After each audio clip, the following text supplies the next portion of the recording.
Welcome back, Deep Divers. 5 episodes into this modern hell thing, and I thought, okay, we've twisted this concept every which way. Right. But then I got my hands on this source. Emergent societies in a programmed world. Talking adding a whole new layer. Oh, this one is wild. What if this whole modern hell isn't some cosmic torture chamber, but a giant experiment to see how we build societies? It really makes you think about free will and choice and what even is reality? Totally. And the source makes these crazy comparisons between how WE builds societies and how AI with just a few rules can make these super complex systems. Yeah. Like you see ants building those insane colonies just from basic instructions. Right. Maybe we're doing the same thing, just, bigger scale. That's the idea of emergent behavior. Individual actions, but guided by simple rules and boom, complex systems. Take online games like Fortnite or Minecraft. Oh yeah, those are huge. You ever notice how players just start making up their own truths? Governments, even economies? The game designers didn't put that in there. Yeah, it's like the game becomes this real society. It has its own logic and everything. It's wild to watch. Like civilization on fast forward, but all happening in a digital world made of code. And that's where things get really interesting. If it happens that easily online, what about our world? What if governments, laws, all that aren't random? Hold on. Are you saying maybe how we organize ourselves isn't totally free will and choice? Like there's some programming going on that we don't even see. It's a big idea, right? Makes you rethink how societies even start and change. Are we really in control, or are we following some kind of script? Oh, okay. My head is spinning a bit now. So modern hell isn't chaos. It's structured with rules that make us act certain ways, shape societies, like a giant social experiment. It's one way to look at it, yeah. And if that's true, then the question is, what are the rules? And what kind of societies are they supposed to make? Now, that is a question I'd like to answer. But before we go too deep down that rabbit hole, this has got to connect to people's lives, right? I mean, it's cool to think about, but how does this affect us day to day? Well, think about all the routines you have, things you're expected to do, rules nobody even talks about, but we all follow. Have you ever wondered, where did all that come from? Is it just random, or is there some deeper order behind it all?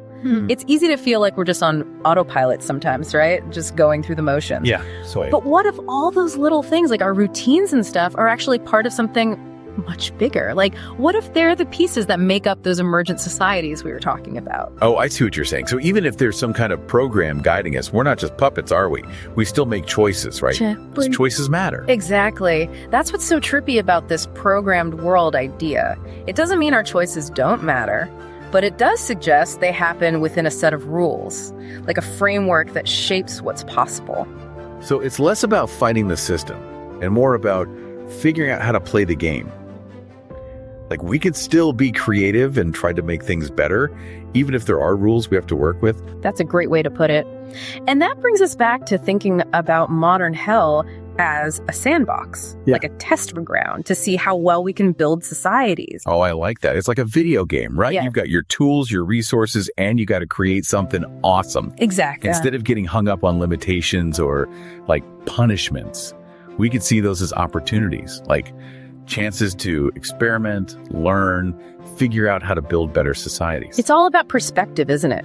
Think about when you're playing a game and you hit a roadblock, you fail, you have to come up with a new plan. Right.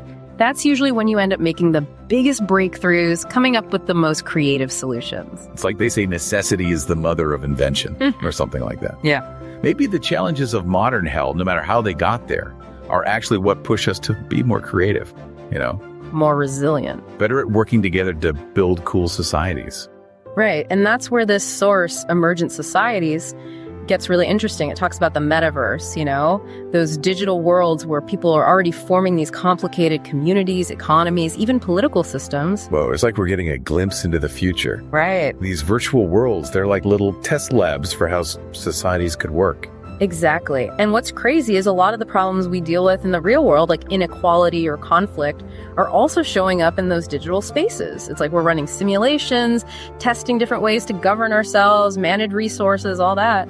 Because it's digital, it's safer to experiment, right? Try things out, make mistakes, but without real world consequences. It's almost like practice for building societies in the real world. That's a really interesting way to think about it. And it makes you wonder, if we are living in a kind of programmed reality, what happens next? Are we headed towards something better or something worse? That's the big question, isn't it? And this source, Emergent Societies, doesn't try to shy away from it. It looks at both the good and the bad that could come from a programmed world. Yeah. Like, on the one hand, if we learn to use this emergent behavior thing, we could make societies that are way more efficient, fair, sustainable. But there's always a but, right? of course, it could also get too rigid, too controlling. Like, we'd be stuck in a system that, even if it meant well, could end up crushing creativity and freedom. Exactly. That's where free will comes back in, doesn't it?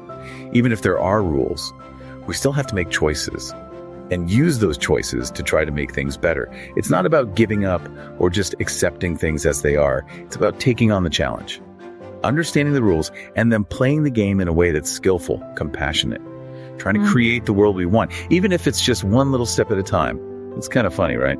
We started asking if modern hell was like punishment, and now we're comparing it to video games and experiments. I think both ideas could be true in a way. Depends how you look at it, I guess. Do you feel like you're stuck or like you're playing a game with, certain rules? Which brings us back to that big question. Free will. If this IS all programmed, do our choices even matter? Are we just like following a script someone else wrote? That's been bugging me this whole time, honestly. Makes sense to wonder about that. Philosophers have been arguing about it forever, but this source, Emergent Societies, it has an interesting take on it. It says, even if there are rules, our choices still affect the whole system. Oh, so it's not about saying there's no program. Yeah. It's about how our choices work within that program. Right. Like, one vote in an election can change things for a whole country. Gotcha. The source uses this garden analogy. Imagine a garden, right? It's got boundaries, certain soil, amount of sun, all that. But the gardener still gets to decide what to plant, where, how much water they use. I'm with you. So even in a programmed reality, Yeah. we could still kind of tend our own little corner, choose what to grow there. Exactly. We can choose to plant good stuff, kindness, creativity, or we can let our spot get all overgrown with negativity. And the cool part is those choices can spread, right? Like a flower attracts bees, makes more flowers. Our actions can inspire others, make the whole society better. That's the idea. So even if their eye is some programmer, we're not just sitting here. We help create the world with every choice we make. It's like we're all in this giant garden together, and how good it is depends on what we all do. That's kind of hopeful, actually. We started with modern hell, worried about punishment and stuff.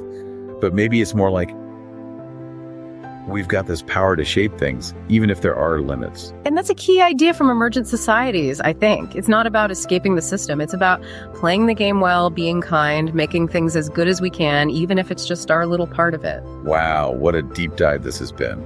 From modern hell to programmed worlds, free will, and now. I kind of feel hopeful. Like, we do have power, even if it's not always obvious. That's the best kind of deep dive, right? You explore all these crazy ideas and come out with new ways of seeing things. Well, deep divers, that's it for this episode. Huge thanks for joining us on this crazy trip through emergent societies in a programmed world. And remember, even if it's a program, you're still the player. Choose wisely, play well, and keep planting those good things. Until next time, keep exploring, keep questioning, and keep diving deep.